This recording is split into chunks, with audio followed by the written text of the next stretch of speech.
یا رب مصطفى بلغ مقاصدنا واغفر لنا ما مضى يا واسع الكرم يا باري النسم. وہ نبیوں میں رحمت لقب پانے والا مراد غریبوں کی برلانے والا. الحمد للہ وکفا والصلاة والسلام علی من لا نبی بعدہ. اما بعد قال اللہ تعالی اذا اراد اللہ بقوم سوءا فلا مرد له وما له من دونه من وال. وقال الله تعالى إن الله لا يغير ما بقوم حتى يغيروا ما بأنفسهم. وقال الله تعالى إن في ذلك لعبرة لمن يخشى. صدق الله العظيم.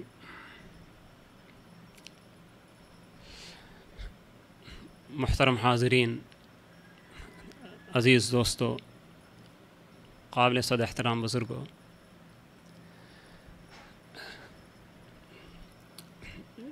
دنیا میں ہمیں بخشے گئے لمحات اور شب و روز یہ بڑی تیزی سے گزر رہے ہیں. ہر دن اور ہر لمحہ ہمارے لیے ایک پیغام لاتا ہے اور ہمیں کچھ نہ کچھ سبق دے کر جاتا ہے. یہ لمحات، یہ ایام، یہ شب و روز جن اوراق میں جمع ہوتے ہیں ان اوراق کو تاریخ کہا جاتا ہے.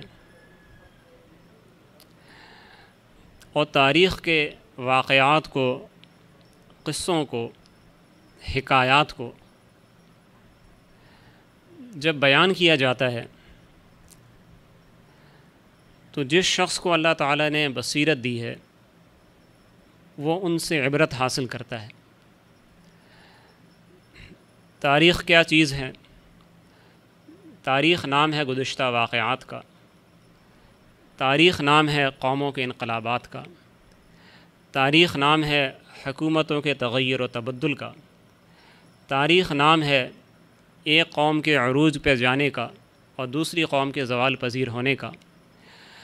تاریخ نام ہے کہیں فتح مندی کے مناظر کا اور کہیں شکست کے عبرت آمیز حالات کا. زمانے کا اتار چڑھاؤ، گردش احوال، خوشیاں، غم، مسرت انگیز واقعات، الم آمیز حکایات، واقعات، یہ سب چیزیں تاریخ کے دفاتر میں جمع ہیں. عبرت کیا ہے؟ اپنے ماضی سے سبق حاصل کرنا، اپنی زندگی کے بنیادی سوالات کو گزشتہ زمانے کی روشنی میں حل کرنا، دوسرے کے انجام سے اپنی اصلاح احوال کے لیے کوئی لائحہ عمل اخذ کرنا، یہ عبرت ہے. اگر ہم تاریخ کو تشبیہ دیں ایک آنکھ سے تو عبرت اس آنکھ کی بصارت ہے. جس طرح آنکھ میں اگر روشنی نہ ہو، نور نہ ہو تو آنکھ بیکار ہے. اسی طرح تاریخ کا مطالعہ کیا جائے اور اس سے عبرت حاصل نہ کی جائے تو یہ مطالعہ، یہ تحقیق، یہ تفتیش سب بیکار ہے. اسی لیے قرآن مجید نے جہاں گزشتہ اقوام کا ذکر کیا ہے تو وہاں بار بار اس چیز کی طرف توجہ دلائی ہے کہ اس سے عبرت حاصل کرو. محض قصہ کہانی سمجھ کے اسے اپنے سامنے سے گزار نہ دو. موسیٰ علیہ السلام اور فرعون کا قصہ قرآن مجید نے ایک دو نہیں کئی جگہ پر ذکر کیا ہے. کہیں بہت تفصیل سے، جیسے سورہ طٰہٰ میں، سورہ اعراف میں، سورہ قصص میں، اور کہیں اختصار کے ساتھ جیسے سورہ دخان میں، سورہ نازعات میں۔ جب فرعون کا ذکر کیا تو کیا فرمایا؟ فقال انا ربکم الاعلیٰ، فرعون نے یہ دعویٰ کیا تھا کہ میں تم سب کا رب ہوں۔ اس کا واقعہ دہرانے کے بعد حق تعالیٰ نے فرمایا اس کا انجام بتا کر، ان فی ذلک لعبرۃ لمن یخشی۔ اس قصے میں، اس فرعون کے ہلاک ہونے کے واقعے میں اور اس کی پوری قوم کی تاریخ میں عبرت ہے ان کے لیے جن میں خشیت ہے، جن میں ڈر ہے۔ ڈر کس چیز کا؟ حق تعالیٰ کا ڈر ہے، آخرت کا ڈر ہے، اپنے انجام کی فکر ہے۔ کہیں غزوہ بدر کا ذکر کیا، قد کان لکم آیۃ فی فیۃین التقطا، تمہارے لیے نشانی ہے ان دو جماعتوں میں جو کہ آپس میں ٹکرائیں۔ فیۃ تقاتل فی سبیل اللہ، ایک جماعت وہ جو کہ اللہ کے راستے میں جہاد کر رہی تھی، وأخری کافرہ، اور دوسری جماعت وہ کافر تھی۔ ان دونوں کا ٹکراؤ ہوا، 313 کمزور محدود اسلحے والے اور دنیا میں ضعیف سمجھے جانے والے، ان کو اللہ تعالیٰ نے 1000 مسلح بڑی طاقت کے اوپر غالب کر دیا۔ اور اللہ نے واقعہ سنا کے فرمایا ان فی ذلک لعبرۃ لأولی الابصار، اس میں عبرت ہے ان لوگوں کے لیے جن کو اللہ تعالیٰ نے بصیرت عطا فرمائی ہے۔ کسی بھی شخص کے لیے سنبھلنے کے 2 طریقے ہوتے ہیں۔ جو ابتدائی طریقہ ہے وہ نصیحت کا ہے، اور جو انتہائی طریقہ ہے وہ عبرت کا ہے۔ نصیحت یہ کہ میں کوئی غلطی کر رہا ہوں اور آپ مجھے سمجھا دیتے ہیں کہ بھائی یہ طریقہ تباہی کی جانب جاتا ہے، یہ راستہ درست نہیں ہے، آپ اپنی اصلاح کر لیں، اور میں آپ کی خیرخواہی پہ یقین کرتا ہوں اور آپ کی بات پر ٹھنڈے دل سے غور کرتا ہوں اور اپنے قدم روک لیتا ہوں۔ یہ طریقہ ہے نصیحت کا۔ نصیحت سے آدمی نے اپنی اصلاح کر لی۔ لیکن بہت سے لوگ ہوتے ہیں نصیحت ان پہ کارگر نہیں ہوتی، آپ بار بار سمجھاتے ہیں، بار بار سمجھاتے ہیں، نہیں سمجھتے۔ انتہا پھر ہوتی ہے عبرت میں۔ جس نے اپنی اصلاح کرنی ہوتی ہے وہ پھر عبرت کے ذریعے سے اپنے آپ کو درست کر لیتا ہے، اپنا جائزہ لے لیتا ہے۔ استاد سمجھاتے رہے بیٹا ہوم ورک کر لو، کام پورا کر لو، نصیحت ہوتی رہی، پورے مہینے نصیحت چلتی رہی، بات سمجھ میں نہیں آئی۔ اب جن طلبہ نے کام نہیں کیا تھا ان میں سے بعض کو سب کے سامنے سزا دی گئی، پورے اسکول کے سامنے کھڑا کر کے ان کو سزا دی گئی۔ اس سزا کو دیکھنے کے بعد جس بچے میں تھوڑی بہت اصلاح کی رمق ہے وہ کہے گا اب تو کام پورا کر لوں، ورنہ کل میرا بھی نمبر آئے گا اور میرے ساتھ بھی یہی سلوک ہوگا۔ جب ان کی رعایت نہیں ہوئی اور وہ اس ضابطے قاعدے کے تحت آ گئے اور انہیں وہ سزا مل گئی تو یہی انجام کل میرا ہوگا۔ تو جس کے اندر رمق ہے اپنی اصلاح کی وہ وہیں اپنا جائزہ لے گا، اپنا کام پورا کر لے گا۔ لیکن جو اس سزا کو دیکھ کر بھی نہ سمجھے تو آپ خود اندازہ لگا سکتے ہیں کہ اس کا مستقبل کیا ہوگا۔ اگر اسی سسٹم میں چلتا رہا تو یہی ہوگا کہ سال کے آخر میں جا کے فیل ہو جائے گا۔ یہ بھی ہو سکتا ہے کہ سال کے درمیان اس کو سسٹم سے خارج کر دیا جائے، کچھ بھی ہو سکتا ہے۔ بہرحال کوئی بھلائی کا انجام اس کا نہیں ہو سکتا، کسی کامیابی کو وہ نہیں پہنچ سکتا۔ تو جو قومیں اپنی تاریخ کو دیکھتی ہیں اور تاریخ کو دیکھنے کے بعد اس سے عبرت حاصل کر لیتی ہیں تو وہ کامیابی اور فلاح کے راستے پر آ جاتی ہیں۔ لیکن جو سب کچھ دیکھتے ہوئے، جانتے بوجھتے ہوئے بھی ٹس سے مس نہیں ہوتی اور وہ اپنے حالات کو درست کرنے کے لیے فکر مند نہیں ہوتی تو ان کا انجام تباہی کے سوا کچھ ہو نہیں سکتا۔ یہ ایک قانون فطرت ہے، یہ قانون الہی ہے۔ ان اللہ لا یغیر ما بقوم حتی یغیروا ما بانفسہم، اللہ تعالیٰ قوم کی حالت کو تبدیل نہیں کرتے جب تک کہ وہ خود اپنے آپ کو بدلنے کے لیے تیار نہیں ہوتے۔ اگر ایک مریض مسلسل وہی چیز استعمال کر رہا ہے جس سے اس کو پرہیز کا کہا گیا ہے تو یقیناً ایک وقت ایسا آئے گا کہ وہ لا علاج ہو جائے گا اور پھر سوائے موت کے اس کا کوئی اور نتیجہ نہیں ہو سکتا۔ تو جو قوم اپنے ماضی سے سبق حاصل نہیں کرتی تو وہ زوال کا شکار ہو کے آخر دنیا کے صفحہ ہستی سے، دنیا کے نقشے سے مٹ جاتی۔ قرآن مجید نے مختلف اقوام کا ذکر کیا۔ اس وقت جو قوم سامنے تھی وہ عرب کے بدو تھے، عرب کے دیہاتی تھے، عرب کے کاشتکار اور تاجر تھے۔ وہ ہدایت نامہ ان کے سامنے نازل ہو رہا تھا۔ کہیں عاد و سمود کے قصے، کہیں فرعون کے، کہیں دیگر قوموں کے۔ کچھ لوگ ایسے تھے کہ جنہوں نے اس کو دیکھ کر اول وہلہ میں عبرت حاصل کی، سمجھے کہ یہ پیغام صحیح ہے اور یہ جو واقعات قرآن مجید بیان کر رہا ہے یہ بالکل اسی طرح پیش آئے تھے۔ ولید ابن مغیرہ نبی اکرم صلی اللہ علیہ وسلم کو سمجھانے کے لیے آیا۔ قریش نے باقاعدہ جماعت بنا کے اس کو بھیجا کہ تم جا کر سمجھاؤ۔ وہ آپ صلی اللہ علیہ وسلم کے پاس گیا، وہ بڑا فصیح و بلیغ آدمی تھا،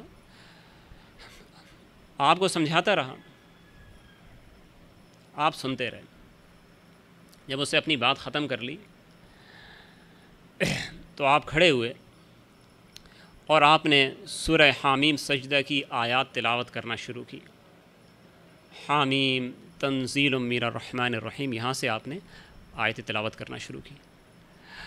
اور جب دوسرے رکوع میں آپ پہنچے عاد و سمود کے انجام پر اور آپ نے کہا فَإِنْ أَعْرَضُوا فَقُلْ أَنذَرْتُكُمْ صَاعِقَةً مِثْلَ صَاعِقَةِ عَادٍ وَثَمُودَ، اگر یہ لوگ اب بھی آپ کی بات نہ مانیں تو ان سے کہہ دو کہ میں تمہیں عاد و سمود جیسے کڑکوں کی خبر دیتا ہوں۔ تو ولید ایک دم کھڑا ہو گیا اور آپ صلی اللہ علیہ وسلم کے منہ پہ ہاتھ رکھ دیا اور کہا کہ میں آپ کو قرابت داری کا واسطہ دیتا ہوں، آگے مت کہیے۔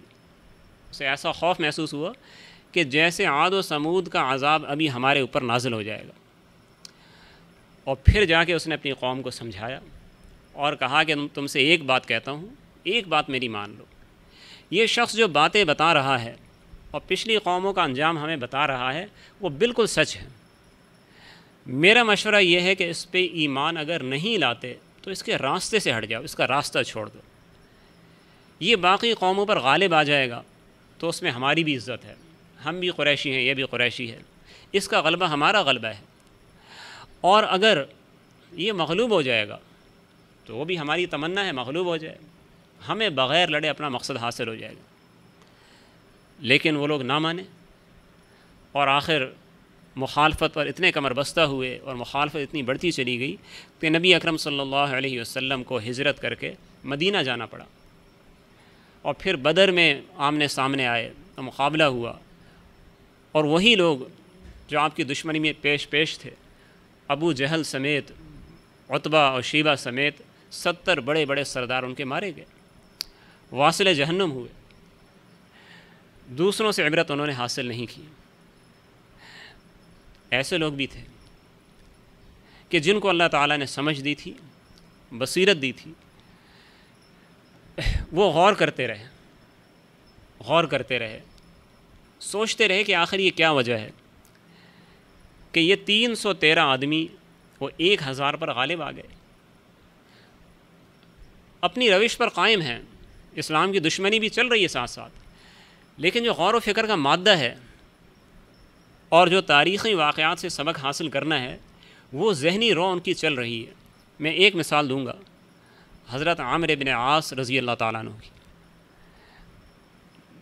جیسے ابو سفیان تھے، حضرت عمر رضی اللہ عنہ تھے، یہ دیگر حضرات تھے، قریش کے ان لوگوں میں شمار ہوتے تھے کہ جو اسلام کی دشمنی میں بہت آگے تھے، لیکن اس کے ساتھ ساتھ اللہ تعالیٰ نے غور و فکر کی بڑی صلاحیت دی تھی،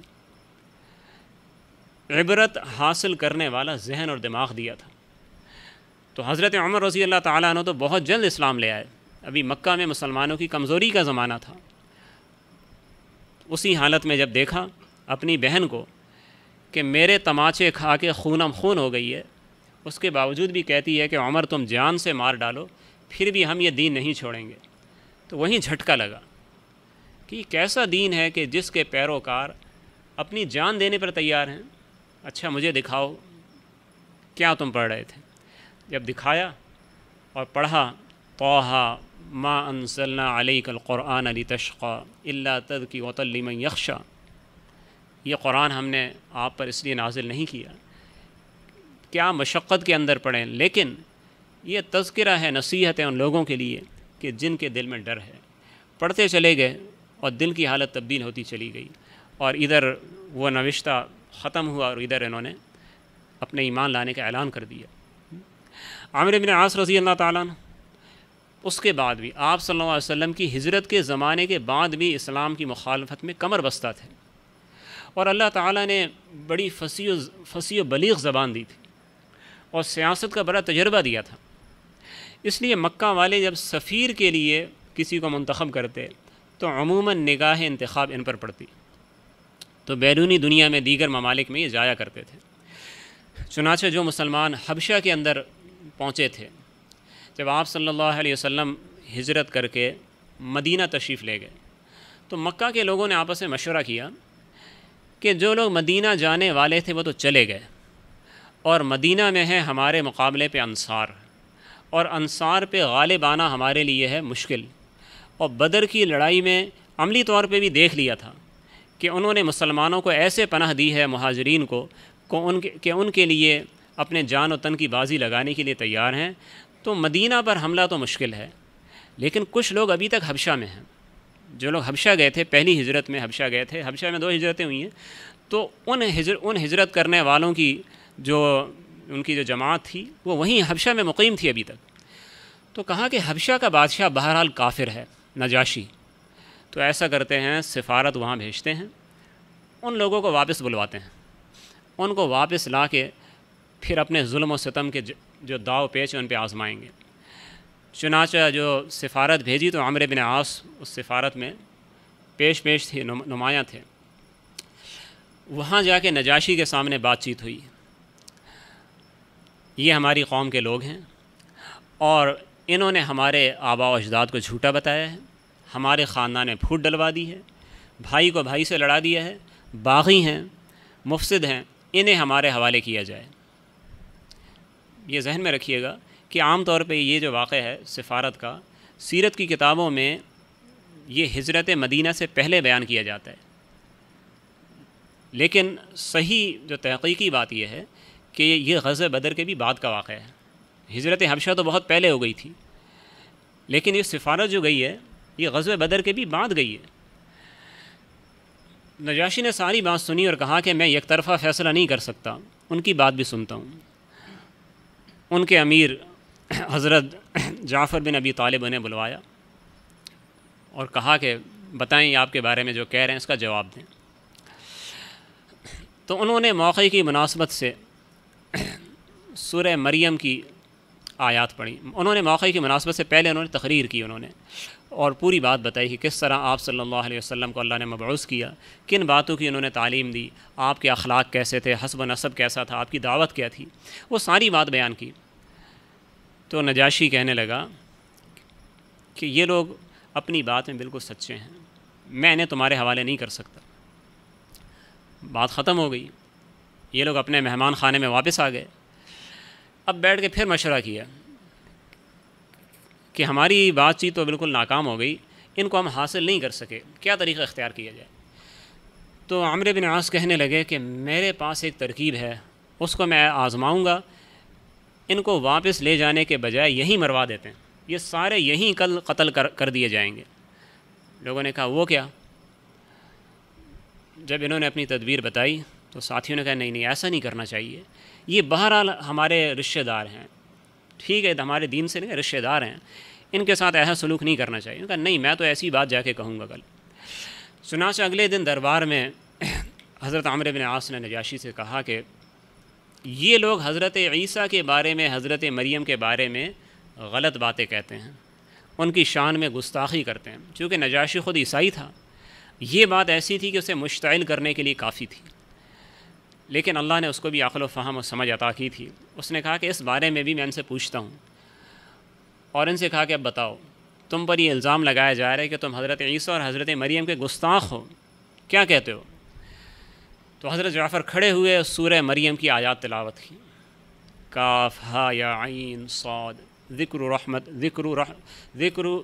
رحمتی ربی کا عبدہ زکریہ، یہ پورے تقریباً 2 رکوع انہوں نے تلاوت کیے، جس کے اندر واضح طور پر بتایا گیا کہ کس طریقے سے اللہ تعالیٰ نے حضرت مریم سے حضرت عیسیٰ علیہ السلام کو دنیا میں وجود بخشا، اور ان کا اپنے بارے میں کیا قول تھا، ان اللہ ربی و ربکم فاعبدوہ ھذا صراط مستقیم۔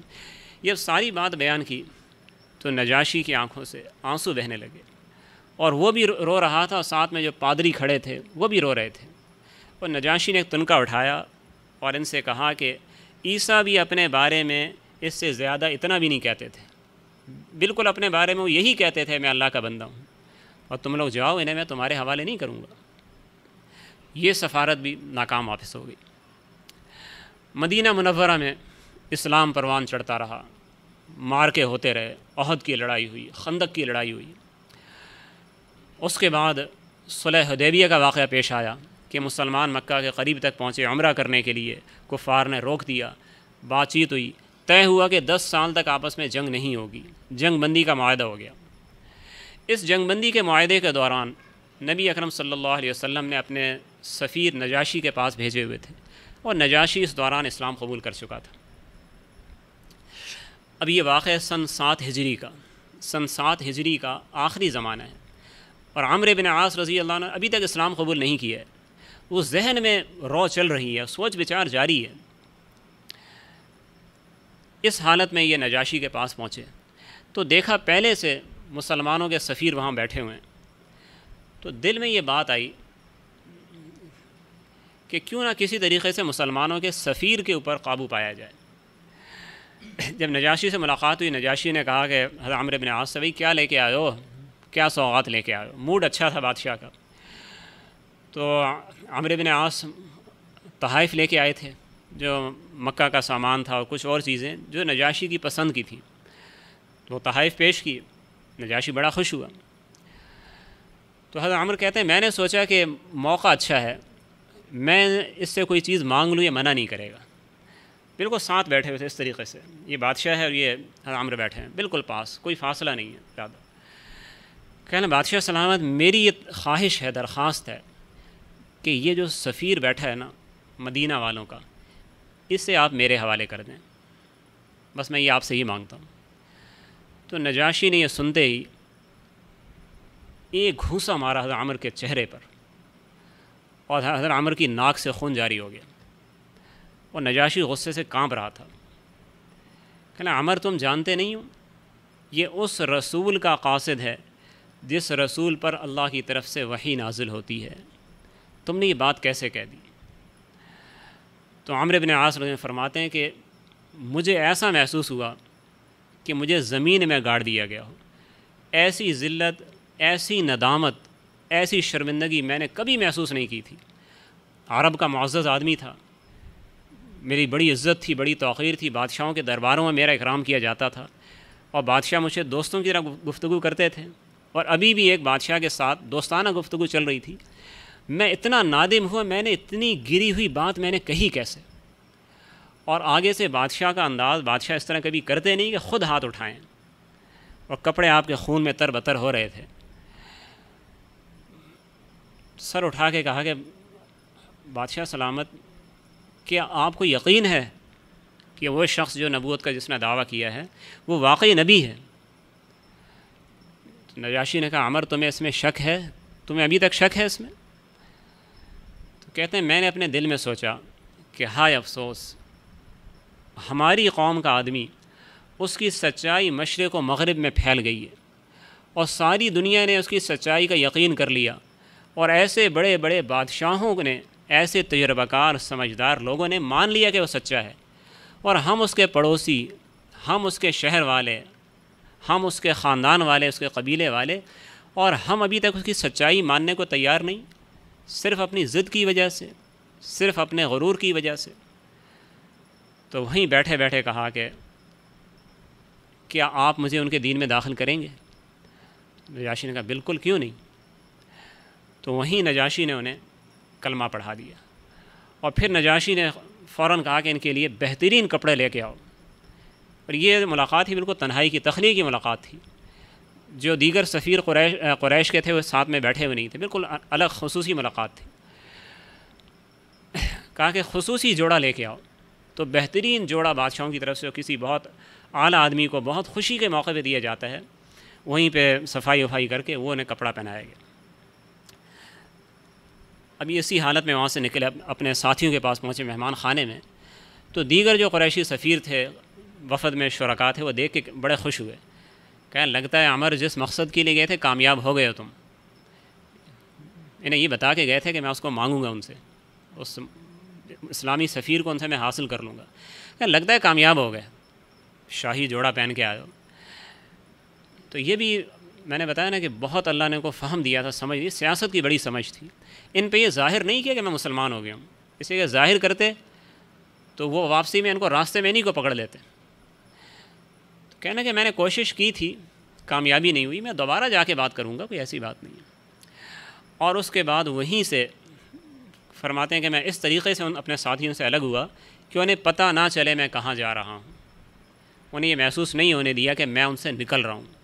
اور میں سیدھا وہاں سے نکلا اور ساحل سمندر پر پہنچا، ایک کشتی تیار تھی، میں اس میں بیٹھا اور جا کے دوسرے عرب کے ساحل پہ اترا، اور وہیں سے میں نے ایک اونٹ خریدا اور سیدھا مدینہ روانہ ہو گیا۔ اور راستے میں تھا کہ راستے میں مجھے دو آدمی نظر آئے، میں نے کہا یہ کون ہے، مجھ سے آگے آگے جا رہے ہیں۔ میں نے اپنے جانور کی رفتار تیز کر دی، جب وہاں تک پہنچا تو دیکھا ایک خالد ابن ولید ہیں، دوسرے عثمان ابن طلحہ ہیں، مدینہ کی طرف جا رہے ہیں۔ پوچھا میں نے کہاں جا رہے ہو بھائی؟ انہوں نے کہا کہ ہمارے دل میں یہ بات آئی ہے کہ یہ دین جھوٹا نہیں ہو سکتا، ہم نے بڑا غور کیا، ہم نے سارے اتار چڑھاؤ کو دیکھا جو ان برسوں میں پیش آیا، اور ہم سمجھ گئے ہیں کہ ہمارا انکار محض عناد کی بنا پہ تھا، وہ سچا دین ہے، تو ہم دونوں جا رہے ہیں اسلام قبول کرنے کے لیے۔ تو حضرت عمر نے کہا کہ میں بھی اسی لیے جا رہا ہوں، میں بھی تمہارے ساتھ ہوں۔ اور جب تینوں مدینہ کے گلی کوچے میں داخل ہوئے تو ایک صحابی نے ان کو دیکھا، تو دیکھتے کے ساتھ ہی وہ کہنے لگا آ گئے مدینہ کے بہترین لوگ، آ گئے مکہ کے بہترین لوگ آ گئے، یہ کہہ کے وہ بھاگا مسجد نبوی کی طرف۔ تو حضرت عمر کہتے ہیں میں دیکھ کے سمجھ گیا کہ یہ جا کے اب نبی صلی اللہ علیہ وسلم کو ہمارے آنے کی اطلاع دینے گیا، سیدھا وہیں گیا۔ خیر مکہ میں انہوں نے جہاں اپنے قیام کا انتظام کیا تھا، جو وہاں پہ ٹھہرے، کپڑے وغیرہ تبدیل کیے، صحیح تیار ہو کے عصر کی نماز کے وقت مسجد نبی کے اندر پہنچے۔ تو آپ صلی اللہ علیہ وسلم کو چونکہ پہلے سے اطلاع ہو چکی تھی، آپ ان کے انتظار میں تھے، اور جیسے ہی آپ نے ان تینوں کو دیکھا، آپ نے صحابہ کرام سے کہا کہ یہ دیکھو مکہ نے اپنے جگر کے ٹکڑے تمہارے سامنے پھینک دیے۔ اور یہ تینوں پھر آپ کے سامنے بیٹھے۔ عامر بن عاص رضی اللہ عنہ کہنے لگے اللہ کے رسول میرے لیے دعا فرمائیں کہ اللہ تعالیٰ میرے سابقہ گناہوں کو معاف کر دے، اسلام کی مخالفت میں بہت کچھ میں نے کیا، اللہ تعالیٰ میرے سابقہ گناہوں کو معاف فرما دے۔ آپ نے فرمایا عمر کیا تم نہیں جانتے ہجرت سابقہ گناہوں کو دھو دیتی ہے، اللہ کے راستے میں ہجرت کر کے آ گئے ہو، تمہارے سب سابقہ گناہ معاف ہو گئے۔ تو اس طریقے سے ان لوگوں نے اسلام کی دعوت پر، اسلام کے پیغام پر، اور جو واقعات اتار چڑھاؤ جو پیش آیا تھا اس پر غور کیا، اور سمجھ گئے کہ اللہ کی مدد کن کے ساتھ ہے، اور قدرت کا غیبی نظام کن کی حمایت میں استعمال ہو رہا ہے، اور ہماری فکر میں، ہماری سوچ میں بنیادی کمزوری کہاں پر ہے، اور ہماری طاقت اور صلاحیتیں ایک غلط کام میں استعمال ہو رہی ہیں۔ تو رکے، اور رکنے کے بعد اپنا رخ تبدیل کیا، تو اللہ تعالیٰ نے پھر انہیں کیا مقام عطا کیا۔ عمرو بن عاص رضی اللہ تعالیٰ عنہ مصر کے فاتح بنے ہیں، آپ صلی اللہ علیہ وسلم کے دور کے اندر بھی مرکزی عہدوں پر رہے ہیں، صحابہ کرام کے دور میں، حضرت ابو بکر رضی اللہ عنہ کے دور میں، حضرت عمر رضی اللہ عنہ کے دور میں، اور اس کے بعد کی سیاست کے اندر بھی ان کا ایک ایسا کردار ہے جسے تاریخ کبھی فراموش نہیں کر سکتی، جو خدمات انہوں نے اسلام کے لیے انجام دی ہیں۔ اسی طرح حضرت خالد بن ولید اسلام سے پہلے ایک عام سپہ سالار تھے، جب اسلام لے آئے تو اللہ تعالیٰ نے ان کی تلوار کو وہ کاٹ عنایت کی کہ کبھی کسی جنگ میں شکست نہیں کھائی، حتیٰ کہ کیا مسلمان اور کیا کفار سب میں یہ مشہور ہو گیا تھا کہ جس جنگ کے اندر حضرت خالد ہوں گے، جس فوج کے ساتھ یہ ہوں گے، وہ فوج کبھی شکست نہیں کھا سکتی۔ غزوہ موتا میں ادھر 3 لاکھ کے لگ بھگ رومی فوج ہے، ان کی پیشہ ور فوج بھی ہے، قبائلی رضاکار بھی ہیں، بہت بڑی تعداد ہے۔ یہاں صرف 3000 مسلمان ہیں، اور ان کو اندازہ ہی نہیں تھا کہ اتنی بڑی فوج جمع ہو جائے گی، اس کا بالکل اندازہ نہیں تھا۔ تو زید بن حارثہ سپہ سالار ہیں، لڑائی شروع ہوئی، شہید ہو گئے۔ حضرت جعفر انہوں نے علم ہاتھ میں لیا، خوب لڑے، شہید ہو گئے۔ عبداللہ ابن رواحہ آئے، مقابلہ کیا، شہید ہو گئے۔ اب مسلمان پریشان کہ نبی اکرم صلی اللہ علیہ وسلم نے جن 3 افراد کے بارے میں کہا تھا کہ یکے بعد دیگرے انہیں سالار بنانا، وہ تو 3 ہو گئے، تینوں شہید ہو گئے، اب کیا کیا جائے؟ تو حضرت خالد ابن ولید پر نگاہ پڑی۔ اس سے پہلے انہوں نے کسی جنگ میں سالاری نہیں کی تھی، ابھی اسلام لائے ہوئے چند مہینے ہوئے تھے، 4-5 مہینے پہلے اسلام قبول کیا، صفر سن 8 ہجری میں اسلام قبول کیا ہے، صفر سن 8 ہجری میں، اور یہ اس کے 4-5 مہینے بعد کا واقعہ ہے، غزوہ سریہ موتا کا۔ تو ان پر نگاہ پڑی اور کہا کہ آپ عالم سنبھالیں۔ انہوں نے عالم اٹھایا اور مسلمانوں کی دوبارہ صف بندی کی، پیچھے کی صفوں کو آگے کیا، آگے کی صفوں کو پیچھے کیا، ایسی پوزیشن تبدیل کی۔ سب سے پہلا کام جو کیا، اپنی فوج کی پوزیشن تبدیل کر دی، اور اس پوزیشن کی تبدیلی کی وجہ سے دشمن کی فوج کو بھی اپنے مقام سے ہٹنا پڑا۔ اب جو لڑائی شروع ہوئی، آپ نے 2 کام کیے۔ ایک تو یہ کہ اس تازہ دم فوج کے ذریعے مقابلہ بہت زور و شور کا کیا، اور خود آگے بڑھ کے اس طرح لڑے، کہا جاتا ہے کہ آپ کے ہاتھ میں جو تلواریں تھیں وہ اتنی قوت سے دشمن پر پڑتی تھیں کہ ادھر سے دشمن کٹتے تھے، ادھر سے تلوار بھی ٹوٹ جاتی تھی۔ 9 تلواریں آپ کے ہاتھ سے ٹوٹی ہیں، 9 تلواریں۔ فرماتے ہیں صرف یہ 10ویں تلوار میں نے لی تھی، یمن کی چوڑے پھل والی تلوار تھی، وہ میرے ہاتھ میں سلامت رہ گئی۔ تو دشمن پر ایک رعب بیٹھ گیا کہ یہ لوگ تو پیچھے ہٹنے والے نہیں۔ اور دوسرا کام آپ نے یہ کیا کہ فوج کے چھوٹے چھوٹے دستے بنا کے ان کو دائیں بائیں دور دور چھپا دیا، اور انہیں کہا کہ تھوڑی تھوڑی دیر بعد بہت زور کے نعرے لگاتے ہوئے اور اپنی ٹاپوں سے زمین کو دہلاتے ہوئے لشکر میں آ کے شامل ہونا۔ تو جب وہ تھوڑے تھوڑے سپاہی دور دراز سے نعرے لگاتے ہوئے آتے تھے اور یہ سلسلہ چل رہا تھا، تو اس سے دشمن یہ سمجھا کہ بہت بڑی کمک آ رہی ہے۔ اب انہیں کیا معلوم کتنے لوگ ہیں، یہ 100-200 آدمی ہیں، 10-15 ہزار آ رہے ہیں، بس نعروں کی آوازیں سنتے تو ایک کہتا ہے ایک فوج اور آ رہی ہے، پھر ادھر سے آواز آتی، کہتا ہے ان کی مدد کے لیے ایک فوج اور آ رہی ہے۔ تو دشمن نے اپنی پیش قدمی کو روک لیا، اور مسلمان مزید کسی نقصان کے بغیر مسلمان واپس آ گئے۔ یہ پہلا موقع تھا جب آپ صلی اللہ علیہ وسلم نے حضرت خالد بن ولید کی قائدانہ صلاحیتوں کو دیکھا، تو آپ نے کہا کہ سیف من سیوف اللہ، یہ تو اللہ کی تلواروں میں سے ایک تلوار ہے۔ اور پھر ایسا ہی ہوا، جس جنگ میں آپ جاتے اللہ تعالیٰ فتح و کامرانی عطا فرماتے۔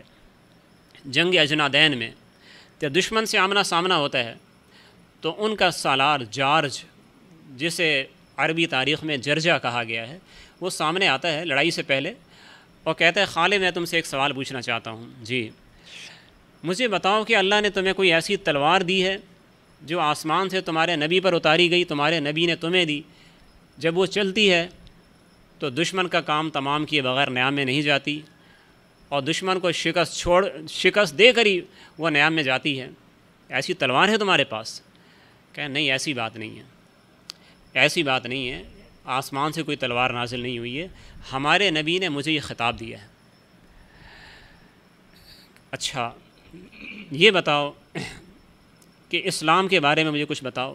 آپ نے اسلامی کچھ تعلیمات ذکر کی، سنی، پھر کہنے لگا کہ اگر کوئی ہم میں سے کوئی اسلام قبول کر لے تو تمہارے درمیان اس کا مقام مرتبہ کیا ہوگا؟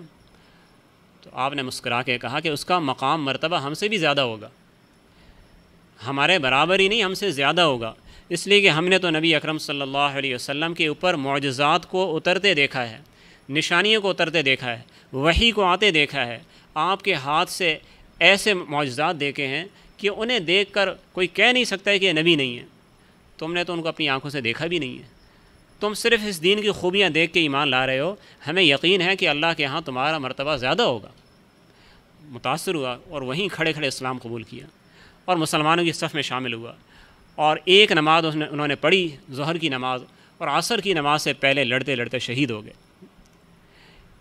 یہ مثالیں ہیں ان لوگوں کی کہ جو واقعات سے، حالات سے عبرت حاصل کرتے ہیں، جو واقعات کو محض ایک زمانے کا الٹ پھیر دیکھ کر خاموش نہیں ہو جاتے،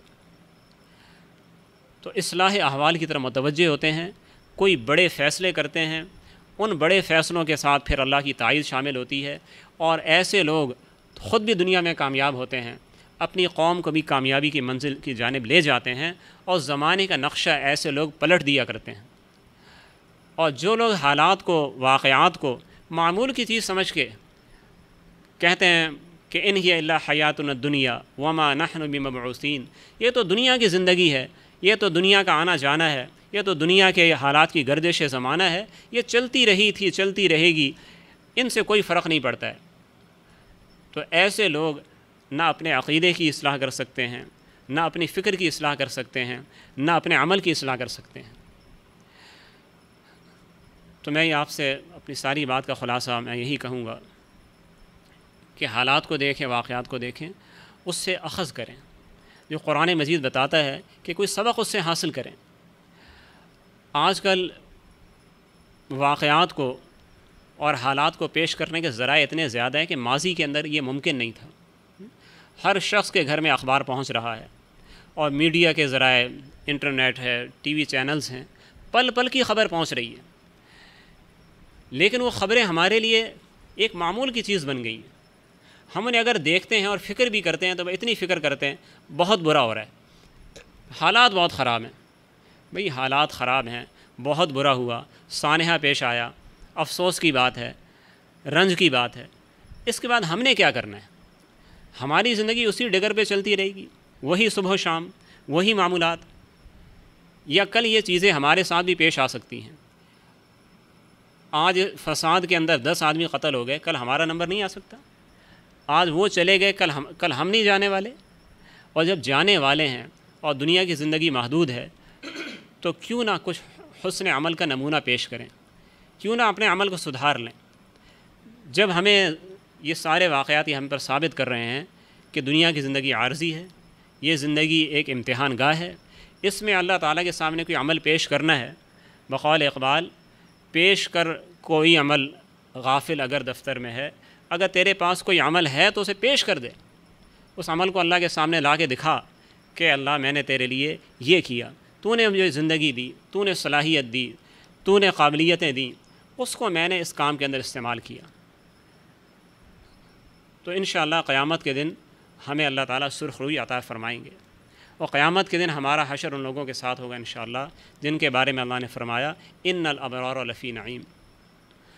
اور اگر حالات وہی رہے اور ہمارے روز و شب وہی رہے اور کوئی تبدیلی کی ضرورت ہم نے محسوس نہ کی، تو پھر دوسرا بھی ہے وَإِنَّ الْفُجَّارَ لَفِي جَحِيمٍ يَصْلَوْنَهَا يَوْمَ الدِّينِ، وہ دوسرا انجام بہت ہی افسوسناک ہوگا اور بہت ہی حسرتناک ہوگا، ایسی حسرت اور ایسا افسوس کہ جس کا پھر کوئی مداوع نہیں ہے۔ اگر کوئی مداوع ہو سکتا ہے، کوئی تلافی ہو سکتی ہے تو انہی گھڑیوں میں ہے۔ یہی مختصر زندگی 30، 40، 50، 60 سال کی یہی صحابہ اکرام کو ملی تھی، اور یہی بعد والے تابعین کو ملی تھی، اور یہی ان شخصیات کو ملی تھی کہ جن کے نام آج تاریخ میں روشن ہیں۔ انہوں نے پہلوں کے حالات سے عبرت حاصل کی اور اپنی زندگی کو انہوں نے اچھے عمل کے لیے انہوں نے وقف کر دیا۔ وہی زندگی ہمیں ملی ہے جو لایانی میں استعمال ہو رہی ہے، جو فضول کاموں میں استعمال ہو رہی ہے، جو بے مقصد ہے۔ تو ایسی زندگی یوں گزر جاتی ہے کہ جیسے سمندر کا جھاگ کہ چڑھتا ہے اترتا ہے اور اگلے لمحے اس کا کچھ پتہ نہیں ہوتا۔